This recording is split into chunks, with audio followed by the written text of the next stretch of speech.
మిత్రులారా, ఈరోజు మనం వాటర్ ట్రీట్మెంట్ ప్లాంట్ గురించి మాట్లాడుకుందాం. డయాలసిస్ సాధ్యపడటంలో వాటర్ ట్రీట్మెంట్ ప్లాంట్ కీలక పాత్ర పోషిస్తుంది. డయాలసిస్ చేయాలంటే ఆర్ఓ వాటర్ అవసరమని మనకు తెలుసు.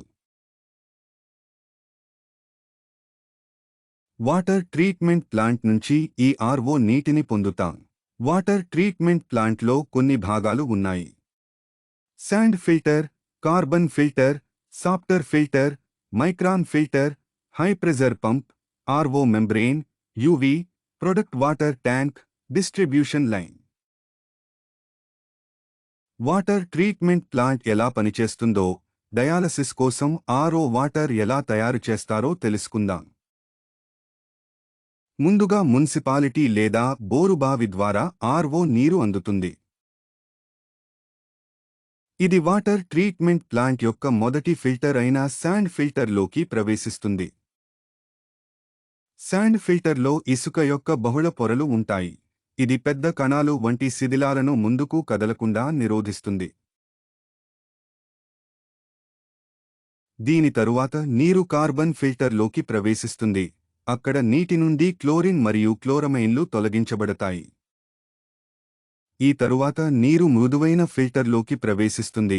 అక్కడ కాల్షియం మరియు మెగ్నీషియం వంటి కఠినమైన ఖనిజాలు నీటి నుండి తొలగించబడతాయి.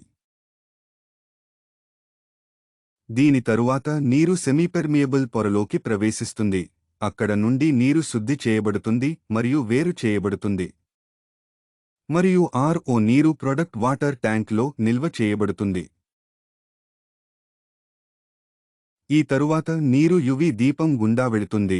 అక్కడ యువి దీపం నీటిలో ఉన్న బ్యాక్టీరియాను చంపుతుంది.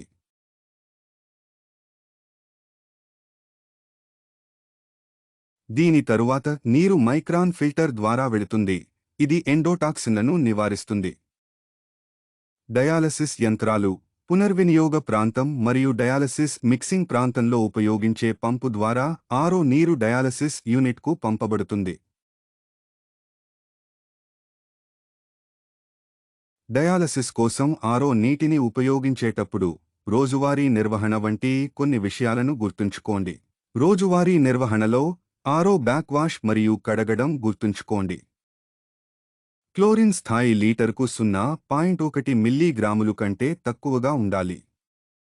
నీటి కాఠిన్యత 20 ppm కంటే తక్కువగా ఉండాలి. వాటర్ TDS 20 ppm కంటే తక్కువగా ఉండాలి. మరియు రొటీన్ ప్రాతిపదికన లూప్ లైన్ క్రిమిసంహారకాన్ని గుర్తుంచుకోండి. ఆర్ఓ మెంబ్రేన్ను శుభ్రంగా ఉంచడానికి యాంటిస్కేలెంట్ రసాయనాన్ని కూడా ఉపయోగిస్తారు.